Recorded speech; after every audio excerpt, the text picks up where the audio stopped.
This is listener-sponsored, commercial-free Pacifica Radio, KPFT, Houston. Okay. All right, here we are. Geology. We are in KPFT, HD3 studio lines. This is KPFT Houston Online HD3, streaming on the air from Houston, Montrose areas of Houston in Texas, USA. This is Daniel Minisini, your half-crazy geologist, half Spanish, half American, half Italian, half husband right now because the wife has gone to Italy, and I would say also half marathoner because I'm not running now, I'm a little bit broken. So what we're going to have on the program right now, we are going to have an interview with the AAPG President. We're going to ask him questions. We are going to read the tweets that we receive at Mini-Geology on the hashtag AskAAPG.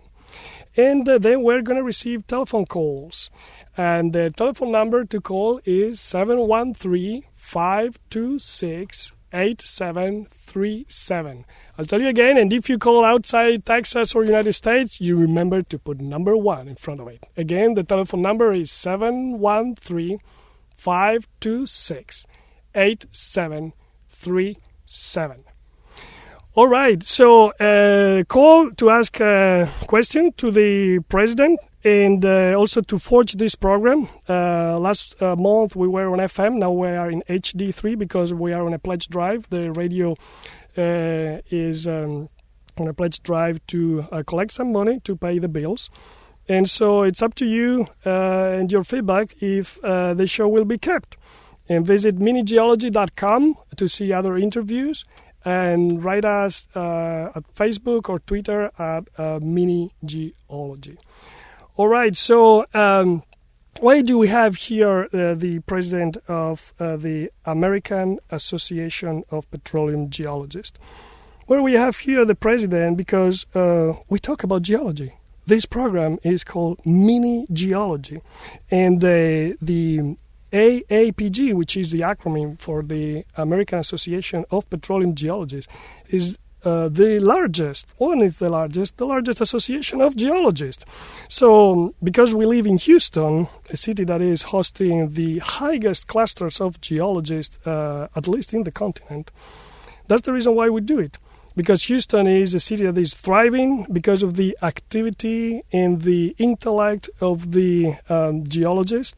And because the AAPG, this association that we're talking about today, the American Association of Petroleum Geologists, celebrates its 100th birthday. In this city, they celebrated it in here a few months ago during the annual convention and exhibition. And also we are here with the president because he is from Houston. So the president of such an international association is from this city, and also the previous one was from Houston. So this is something very, very special. This is the reason why we have here Charles Sternbach that is sitting here close to me.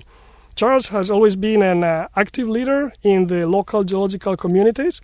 In fact, in the 1999 and 2000, he has been president of the Houston Geological Society, whose the present president was here a month ago talking with us. So Charles has been very actively involved in the AAPG committees since the beginning of the century, and since 2004, he has his own enterprise. Welcome, Charles. Hi, good morning, Daniel, and good morning, everyone. It's great to be here. Charles, are you happy? I'm delighted. We're talking about my favorite subject, geology. Yeah, so, Charles, tell us something about you. Let us know, where do you live here in the city? So, we live out on the edge of town where Houston meets the Katy Prairie. So we moved out about a year and a half ago, and we love it out there, my wife Linda and I. Linda's also a geologist, and we see the stars at night, and we really enjoy getting out and doing a lot of things. And it's a great place because I come to Houston regularly. I can participate in the many programs that the local Geologic Society offers, and I can get to see all my friends at regular events. So it's a great spot for us. How would you describe your job, your professional job? Well, so I'm still evolving. I started out in a big company, Shell Oil Company, and I gravitated to work for an independent where I was the exploration manager for an office here in Houston. And I really liked that because his name was Tom Jordan, and he did amazing things. And to be involved in the independent community was very, very exciting because things happen very quickly. And then I was able to form my own company. So I've kind of been evolving in different roles, and I'm still evolving. Are you rich? If you define rich as having wonderful friends, I would say yes. To me, that is the greatest gift in life because the friendships make all things possible. What is the value of money for you, having lived in this environment where you can meet employees that they have a regular salary or millionaires that they are wildcatters? Well, it's really interesting because I've worked with them all, from some billionaires to folks who are just making their living every day, or folks who are retooling so that they can make their living. To me, the value of money, it's all just poker chips. It's just a way of knowing that you're making progress on certain directions, and of course, it's necessary. But some of the most successful people I know who are billionaires, for them, what drives them is arete, the Greek concept of excellence, and the ability to just do incredible things, and to have that positive feeling that you're making a difference in the world and you're working with great teams. And when you have those experiences, that's what people, I think, really crave. So for me, the finances, it's an important part of the business, but it's accomplishing something meaningful. How would you define yourself professionally? Are you which kind of geologist? Well, I'd say I'm kind of an integrator because as we all start out, the process to become a professional geologist, at least in the petroleum business, is that you usually progress from a bachelor's degree to a master's degree. And at that point, you have some degree of specialization. In my case, I took it one degree further. So I actually have 3 degrees in geology. So like you said, Daniel, geology is a phrase that resonates with me. And for me, the education is a start. But what I really look forward to is the opportunity to put that into practice. Okay. Thank you, Charles. So here is another crazy geologist joining the show. This is Patricio de Chardin. Last time I heard Daniel talking about geology in the radio, I just was so eager to come and join you. And actually I have a question for you too, Charles. So my question at the beginning was, do you have a passion for geology? But hearing you, I think you do. Is that right? I have a great mentor and I remember him fondly, Marlon Downey. And Marlon really knew how to sum it up. He said, no matter what you do in life, make sure you love it. Yeah. And what do you do to spread your passion or your love for geology within your family or your community? Well, participating in programs with other people who are passionate, I think that's really the way to ignite the fires. And so for me, the chance to work with a lot of different people is really important. Yeah. Okay. And do you think you go to schools or do you reach to the younger people? Do you reach Oh yes. Well, it's all about the next generation. And right now in the energy business, a lot of people who came in when I came in the early 1980s are reaching a time in their mid to late 50s and early 60s where they have options to leave the business. And so there's a real need for new talent, and there are some incredible new talent, a lot of very smart young people that are entering the business. So the programs that we do, we always involve young people, and we are getting more students involved, and people have opportunities in the world of geology to advance rapidly because there's a need and there's new talent, and it's really needed. Okay. So let's talk about the AAPG mission. So is that including your mission too, a little bit? Oh, yeah. So the AAPG, if you look at their guidelines, there are 7 purposes, but basically they boil down to professionalism and science, and doing both. Good science, communicating good science, sharing good science, creating science, and also the professionalism, because it's important to not just be successful using science, but to apply it in good business practices and in professional ways, so that we need to hold ourselves accountable. Yeah. Okay. So AAPG has been a professional organization. Can you talk to us about the relationship that AAPG has with the oil companies, both majors and independents? And is something different in that relationship, or how do you interact with the companies? So there are a lot of different companies. There are huge international oil companies. There are national oil companies. There are startup companies. There are independent companies. So it's a many-faceted way that we interact. But for me, the view for the American Association of Petroleum Geologists, this is the collaborative space where people come to work in cooperative ways. So for industry, this is a place where it's a shared meeting area where even though people may compete against each other in their individual companies, the APG and professional societies like it bring out the best in people, because that's where we work together on common goals. So the relationship with the companies is we can offer a chance for networking, opportunities for projects that require cooperation in the industry. Yeah. Have you heard the concept of co-opetition? I don't know. Have you ever heard that concept? Yeah. So I know Daniel really likes that phrase, and I think it's a really good one, because it captures the fact that we are, let's face it, folks, we're in the business to make money and to return value to our shareholders and to be good stewards to the resources that are entrusted to us. And so there's a competitive aspect to what we do, because the resources require, actually, the competition brings out the best in us, so it's a really positive thing.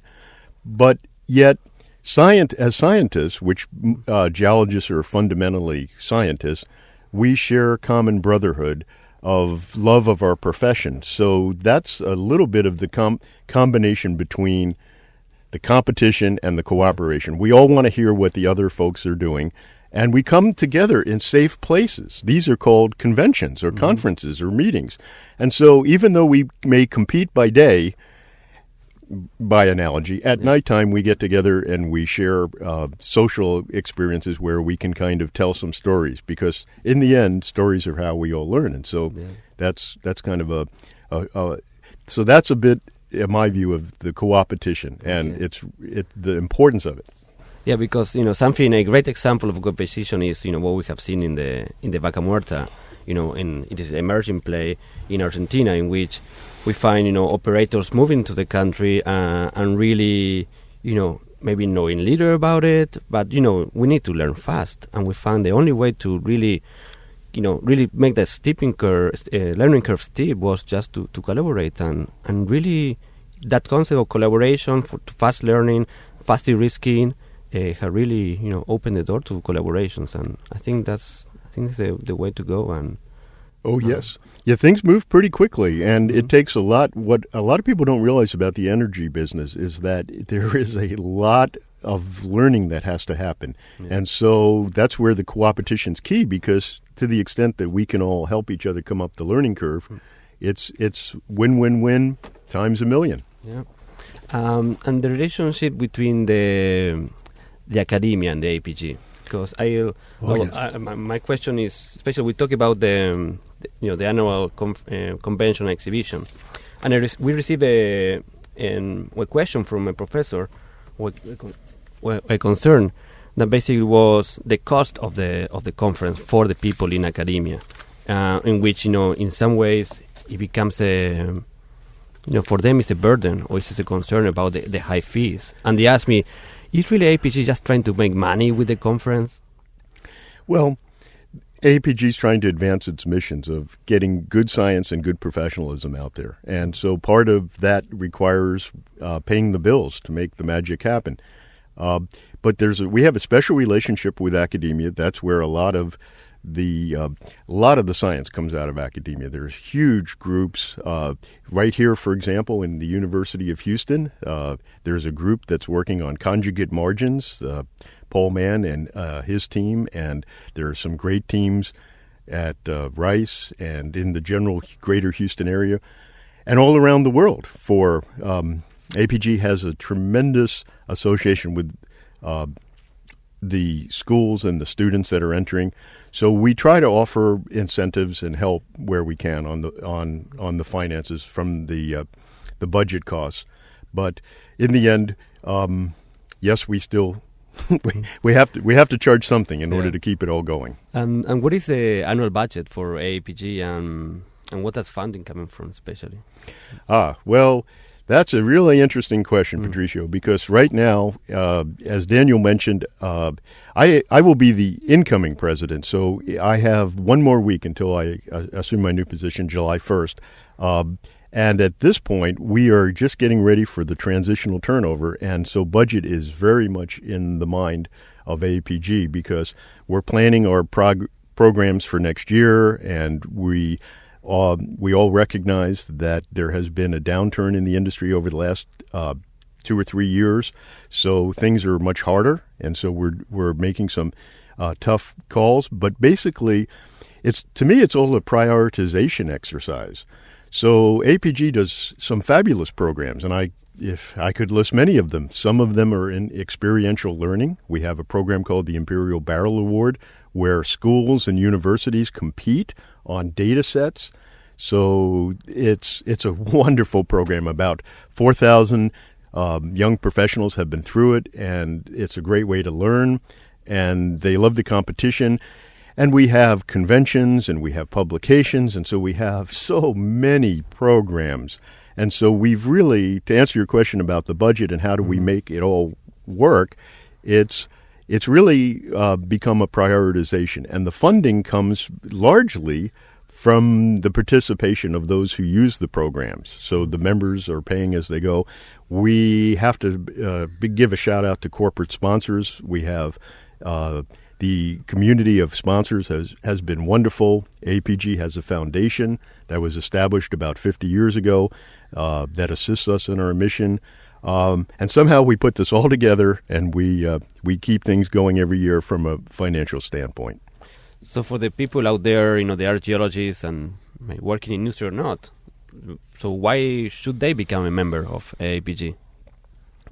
Well, if you really want to take, if you believe in proactivity, if you want to have an input in your own future and not rely on someone else giving you your future or providing opportunities for you, if you want to be able to control your own future, you have to be a member of the professional societies. And APG is a fantastic one. If you're a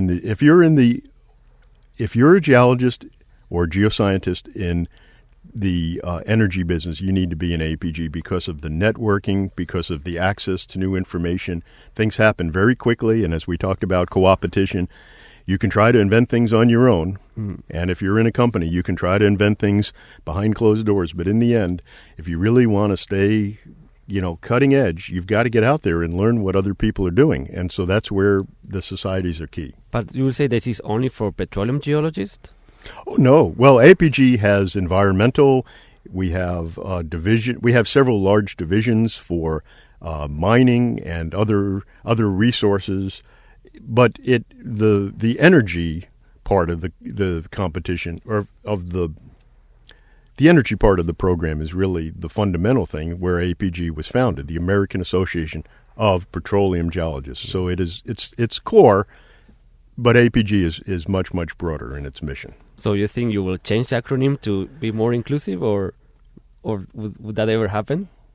Well, there have been discussions, and I expect the discussions will continue. A couple of trends that we're seeing. Fundamentally, the association has been an American association, and there are aspects of that that are a real heritage for us.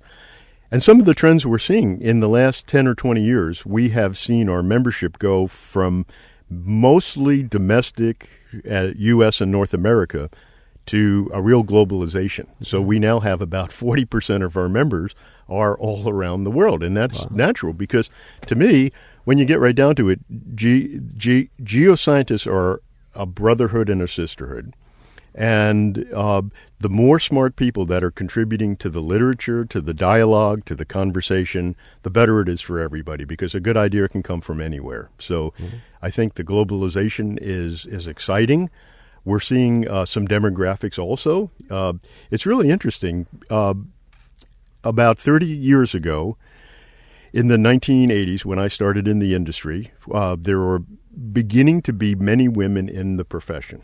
And now we're seeing women are very common. There's very large numbers, not only in our society, in our membership, but also in our leadership. We see tremendous growth there. So it's really an exciting time to see the democratization, to see the globalization, and to just see the demographics really reflecting smart people everywhere. Yeah, I would say that the American, when I'm from Argentina, Daniel's from, you're half. I don't know how many halves you have, Daniel. In the middle of the ocean. Yeah, you have a couple halves. But, in Argentina, before, moving to North America, I was aware of AAPG, and, I thought, that was it's kind of a global, it is a global organization. So what do you think from your point of view, Patricia? What is it that makes people want to be a part of an organization like that? For AAPG, so first, the training. I would say that in my I'm a young professional, and AAPG has served quite a lot in my training. I'm becoming where I am right now. I will always tell this story. I'm from Argentina, and you always see I saw the development of geology, reading papers, and I saw all these big actors, okay, in the, this paper. Oh, Dalrymple, and for example. The heroes. The heroes. And then happened to me in 2006, I went to my first AAPG, and I was, my first poster. I was a PhD student. I was, in a way, kind of afraid, okay, I'm going to meet all these people that are going to be there. And when I went there, and I went to the conference, met them, I realized they are just people, and I can be one of them. I can maybe become one of them. And that opened really my eyes, and really, if I have a wall, just that wall, just broke, and I just, saw that, I can go higher, I can have higher aspirations. So that's something, that's the first reaction I had when I first joined the AAPG.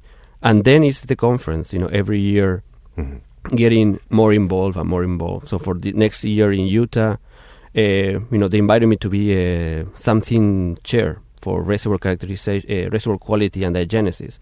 So through the years, once going to the meetings, I interact with people, presenting, once get more recognized and start to get more and more involved. And getting more involved also, in a way, in a society like this, you build your networking.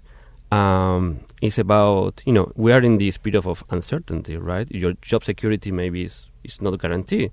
So when you lose a job, the best way to get another job is through networking. If people don't know you, how they are going to hire you. So that's another advantage I see in being a member of AAPG.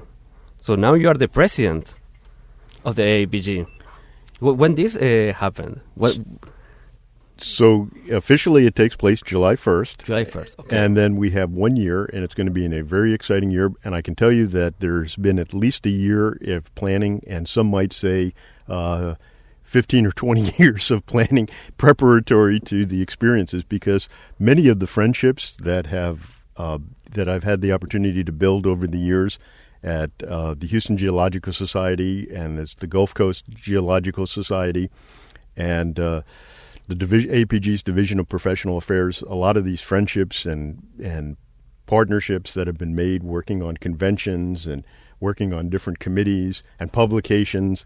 It's great to have all of these relationships to really now use to good purposes. So that has just been the preparatory work. Mm-hmm. And so now the real work begins. And so for the role, as I see it, for the incoming president of APG, there are columns to write every month on important topics, and the first column will be out here in just a few days, and it sets forth the goals for the year, which basically are go where the energy is. We need to focus our purpose. APG has wonderful, wonderful programs, and we are really excited about some new opportunities to focus our purpose. We are looking at ways to bring in the next generation of leadership. That's a key goal for us in this next year. We are also looking at ways we have committees and a lot of folks who are working on things, and it's going to be important to make sure that they are all working towards perfecting what they're doing and making goals, and then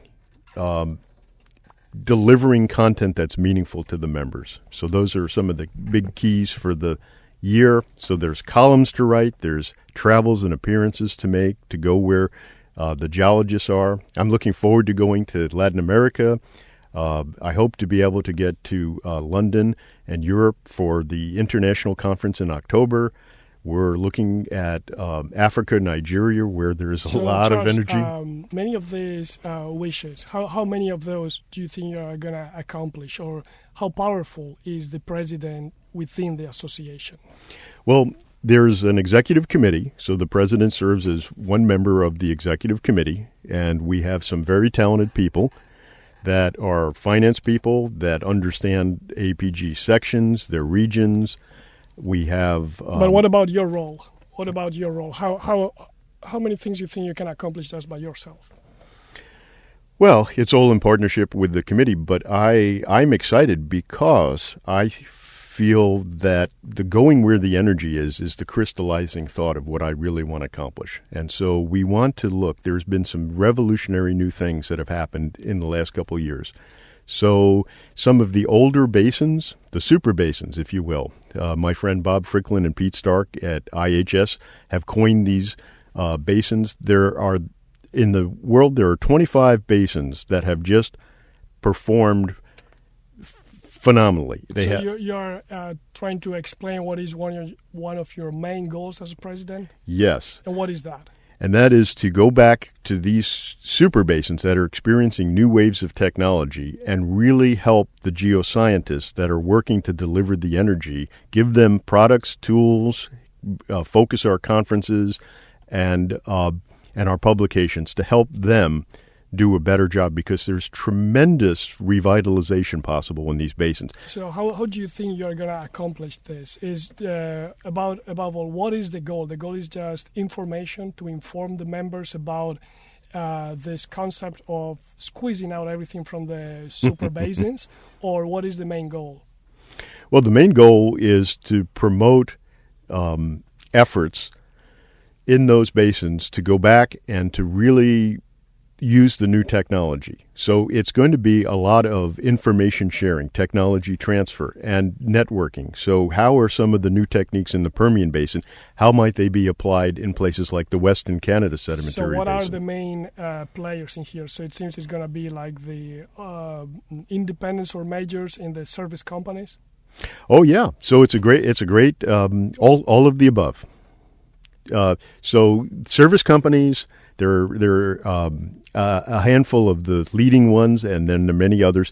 They're developing new techniques that are phenomenal, using engineering and a lot of the combinations of geology and engineering. So they have a key role to play. The big companies have a very big role to play, and a lot of startups who then get taken over by the majors have a key role to play. What are going to be the benefits for the association once you reach your goal? Well, it's going to revitalize value for our members. And for me, that's the core. We often talk about all organizations want to monitor their membership. I think if We want to continue to have a very vital membership. We have 33,000 members approximately for APG. If we want to continue to stay strong, we have to have value at the core that is helping the members accomplish what they need to do in their daily jobs. What do you think is the highest value of the association from the members' standpoint? Because you have been a long-term member of the association. Now you're president, but what do you think is the average perception of the average member? So the value is the networking and the access to good information and science. But for me, it's the personal relationships and the ability to interact with some of the real leaders in the industry. And that's what APG facilitates. It enables people to, as Patricio said, okay, so you start out and you attend conferences, and the next thing you know, you're a conference chair, and the next thing you're seeing people and you're achieving things because you're able to interact with the individuals. So you have, I bet, a lot of volunteers, like here in the radio. I mean, we rely on volunteers, right? Oh, yes. We have 250 volunteers in here. How many volunteers do you have in the AAPG? Wow, hundreds. And probably even more, but when you look at who's active, so out of the 33,000 members, there are many individuals whose their participation as they attend the conferences, which often are in attendance ranges of 4 to perhaps as high as 8 or 9,000, and so there's a lot of participation from the members at the conferences, but then there are some core individuals, probably several hundred, that just plain give very generously of their time, of their talents, and they share their best ideas. They want to help the society. They want to help the fraternity. And are they youngsters or old people? Very good mixture. Okay. I thought it was going to be more the old members that they were volunteering more than the youngsters. Well, yes. And, of course, as you enter any so there's a natural progression of life, right? So when you start out, we cannot fight it. It happens. You don't have regressions in this case. You have no choice. And as people satisfy their fundamental needs, which are they need to have a job, they need to establish themselves in their careers. So yes, often early career, there's a lot of competition for their time to get established. And as people become more senior in their careers and they have established themselves, they often have more freedom to contribute. And it's good because they also have a lot of experience. But the young people have energy. And we have a great core of young professionals. Where they find the time to participate and create programs, I do not know. But I am so grateful and thankful. So regardless being volunteer or not, how do you inspire the young professionals? What is that you tell them? What is that you will tell them to keep them inspired to come and be volunteers, to keep up their spirit even if they don't find a job, or to inspire them to do something great if they have a job? I think that everyone wants to be on a winning team. Everyone wants to make a difference, whether it's in sports or whether it's in a team sport like exploration or production. It is a team sport. No one does any of these complicated things by themselves. So what I would say to young people is to have experiences with people that are outside of your company, or if you're looking to enter and become part of a company, by working with other people, making those friendships, those relationships will make you a better person. What about any advice for geologists that they are unemployed, out of work right now, here in Houston, in the country? Yes. So as a country, we're fortunate to have rather low unemployment globally. It's very low. What is it, 4%, 5%? Very low. But in the geoscience business, it's a little bit more tricky because we're in a really cyclical thing. We all need energy. And what a lot of people don't realize is that in order to create the energy, you just don't turn on a switch. I mean, in some cases, there is shut-in production, like in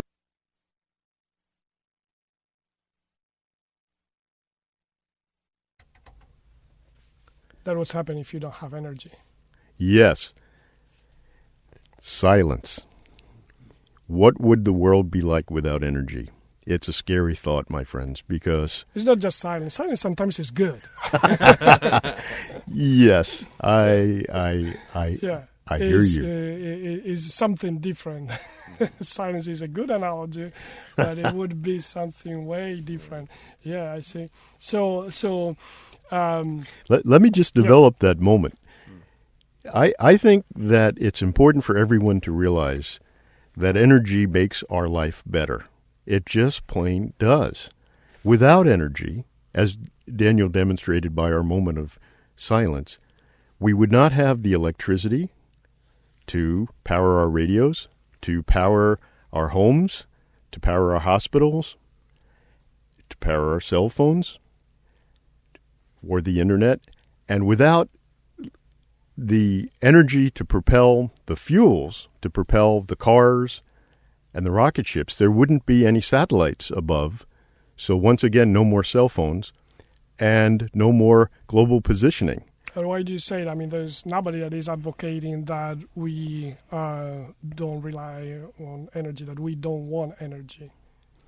So I think it's important to realize that we must have energy. Without energy, we are an uncivilized world. We are back at the cave level, and so we must make choices for energy. So what I think it's important for everyone to realize is there is no choice between do we have energy or do we not have energy.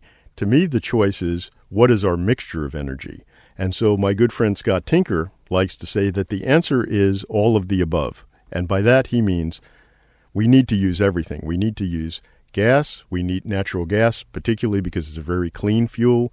We need to use liquid petroleum because it's the most powerful concentrated source of energy to propel our vehicles.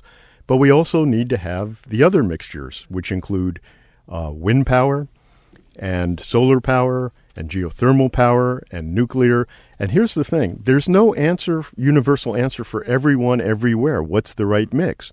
So there's different natural abundances around the world. And this is a topic that both Scott Tinker and Marlon Downey, we've had conversations of. Daniel, you may remember we had a chance to visit with Marlon Downey. Yeah. Quite sadly, he passed away recently, but he was one of the great thinkers in the world of geoscience. And he was proposing that in the future, there will be courses, curricula in schools that will really help people understand what are the resources that are easily accessible. So that in Iceland, geothermal heat on the mid-oceanic ridge, there's a lot of natural heat. That needs to be a key part of their mixture. Do you think that the AAPG has some members or companies that are part of the association that they are chasing the possibility of do this switch and moving towards the energies of tomorrow?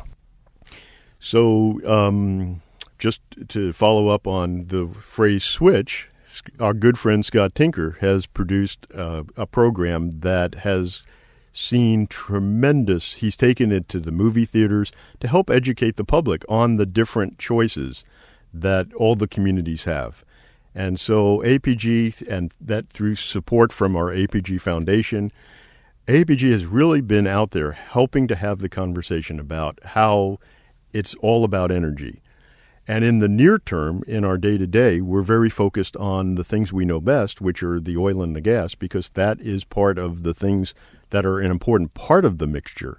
But we've really put an effort to be inclusive. So can we say that AAPG is advocating for the switch, or AAPG is more conservative and say, no, we just want to protect and enhance and bold our members that are part of the oil and gas industry? Well, I would say that the answer is all of the above. So we are advocating for all types of energy. Well, but you need to have different strategies, right? I mean, yes. If you need to do all of the above, the strategy to choose is going to be pretty complicated. You need to have some priorities. So right now, the primary focus is on the things that we have. We have our 100th anniversary. We have been preeminent in helping geoscientists find oil and gas.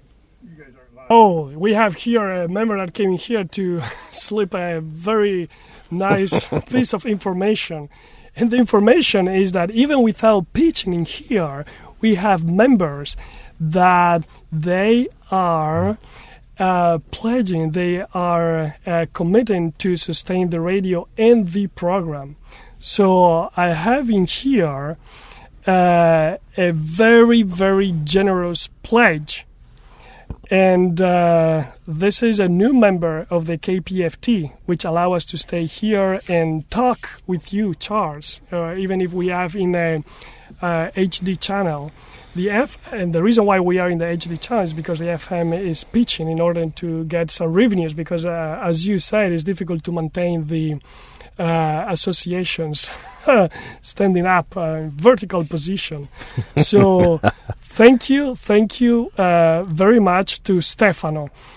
Stefano will receive your pledge, and he says that he supports Geology and this show. Thank you very much for this spectacular thing that you did for us. Hey, thank you, Stefano. So I have here a question that I received from the president of the European Geoscience Union. His name is Jonathan Bamber. He is from Bristol, UK. And he sent me an email because he knew that we were going to interview you. So we have a very different point of view with respect to what we were talking about. The question is, and I'm going to read in quote, AAPG seems to have a somewhat ambiguous view of the impact of fossil fuel burning on the climate system. The overwhelming scientific consensus is that anthropogenic climate change is a serious concern that requires immediate action to mitigate against. If you agree with this, can you then say what AAPG is doing to help reduce the risks for dangerous climate change? If you dispute this, can you explain why you are at odds with the leaders of 197 nations around the world who agreed in Paris in 2015 that this is the case? Wow. Well, thank you for that. Thank you for that question. And Daniel, thank you for presenting it. So, okay. So I would say that what I don't think people realize is how much progress we are actually making, because a lot of the new techniques that we're excited about are enabling more use of clean burning natural gas. And over the last decade, particularly in North America, and I have this information from our good friend Scott Tinker, we have seen a tremendous swap out from a lot of the coal and some of the other not as clean burning fuels to a lot more of the natural gas. And I think that that's a revolution. This has happened in the last decade. The progress about making some important energy switches that are going to get us to cleaner environment are actually happening.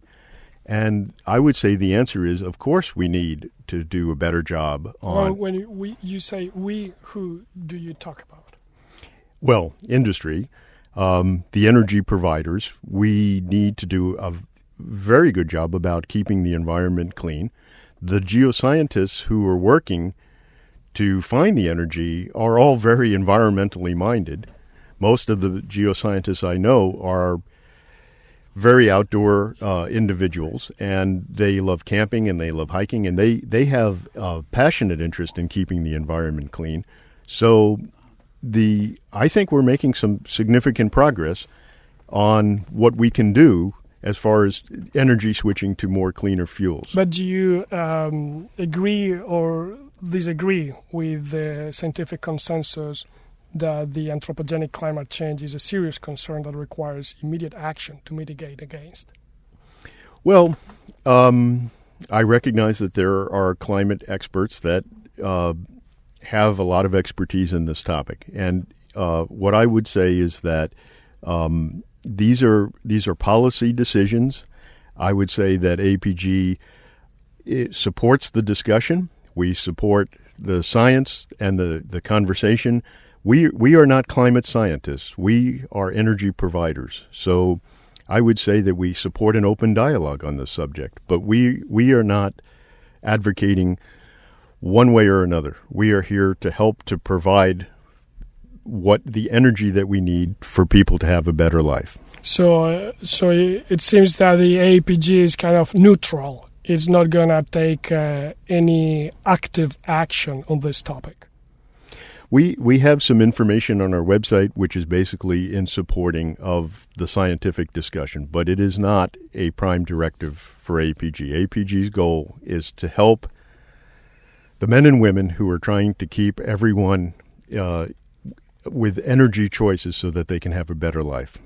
Okay, I ask you this question because the Great Society, not just the geologists, or the geologists that are also citizens, they are pretty interested in this topic. Some of them, they are worried for one reason, some of them for another reason. But it is a very hot topic that I think that we need to discuss about. In fact, I was reading the position statements of the AAPG, and in here you're right that the AAPG recognizes that the climate simulation models, they predict that the warming trend will continue, and also it recognizes that there are important academies like National Academy of Science, American Geophysical Union, American Academy for the Advancement of Science, and American Meteorological Society. AAPG recognizes and respects this scientific position. But the position statement says also that AAPG wants to add to the current climate warming projections could fall within well-documented natural variations in the past climate. So the statement is not that clear, and so that's why I'm asking you if you can take the same position of a different position with respect to what is written in here that was uploaded in August of 2011. So, I really would say that I don't have anything to add to it. The only thing that I think is really important for people to realize, for those of us who have come through the geoscience education, is that our climate has varied greatly throughout geohistory. And so, for example, in the Eocene, and several million years ago, and all throughout our history, climate has been hotter than it is now, long before men and women have been around. And we have had climates that have been colder than they are now, ice ages before men and women have been around. So I think that it is important for us as responsible professionals to do everything we can to be as clean as we can and to do things. That's why I think it's very significant that we have made a major transformation to more clean-burning natural gas. It has been a revolution in the last decade. We have made a major swap from carbon in the atmosphere, from coal to clean-burning natural gas. So I think it's really critical that we do as much as we can to be clean about it, and we're very busy offering those opportunities. I see. We have here another hot topic, and AAPG urges the expansion of funding for scientific research on permanent carbon storage and reservoir performance. This is a position statement of 2008.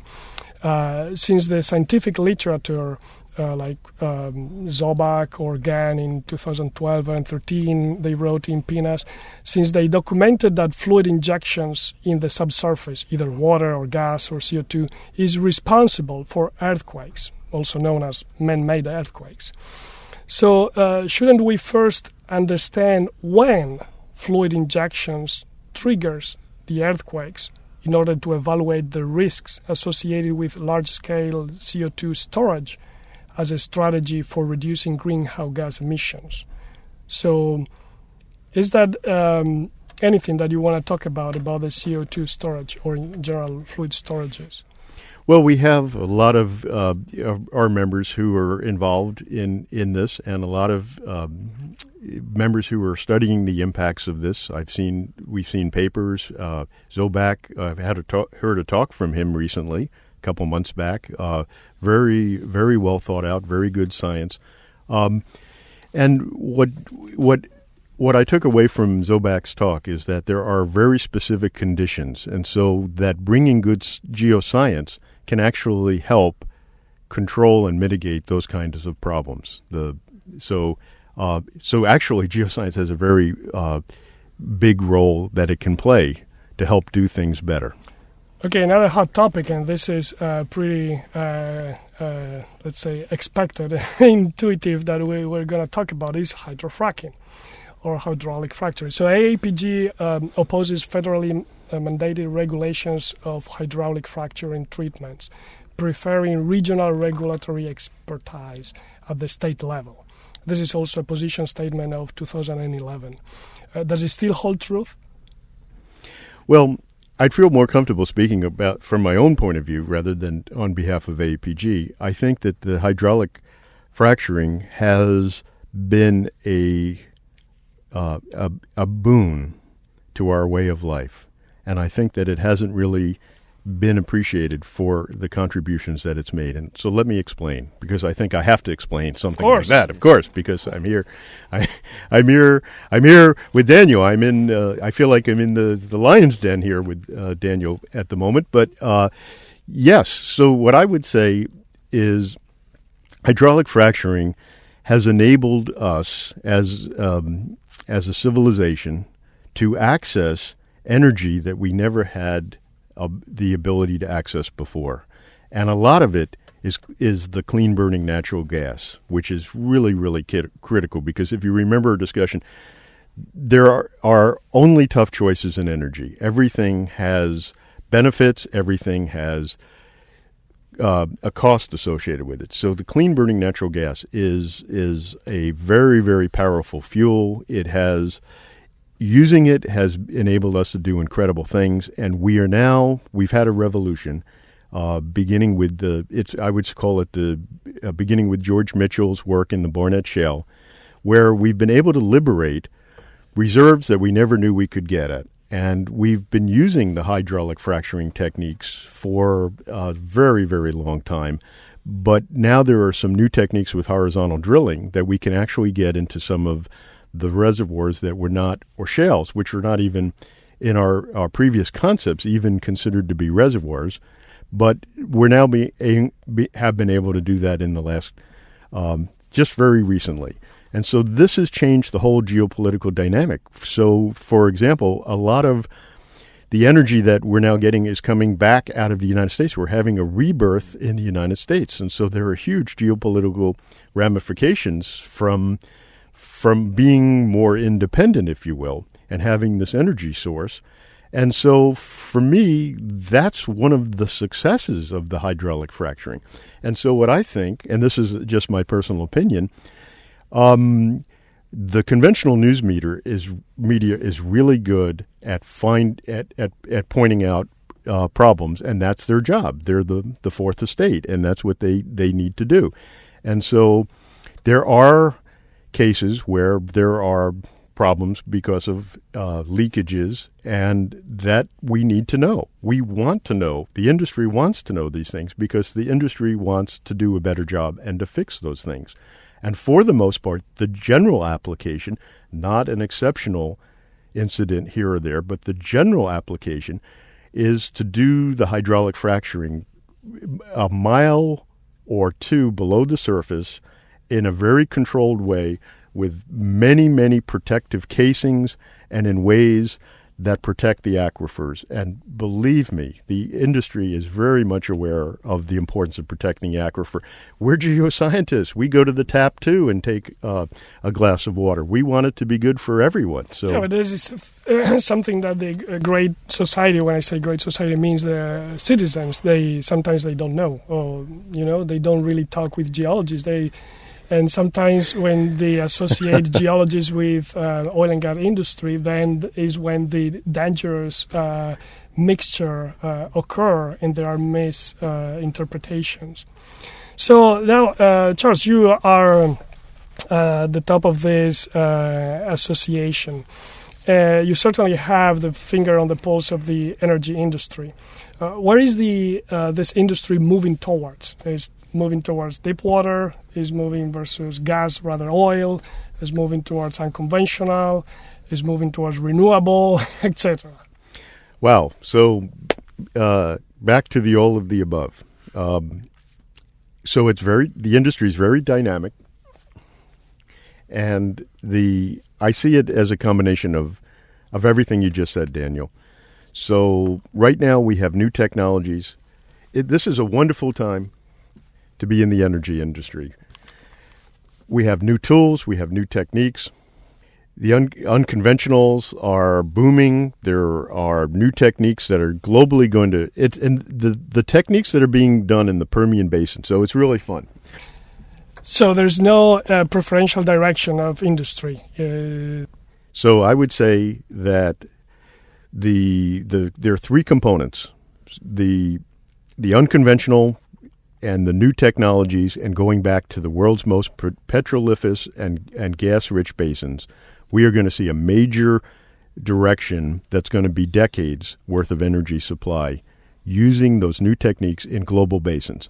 I see deep water. We're going to continue with that. So there are opportunities.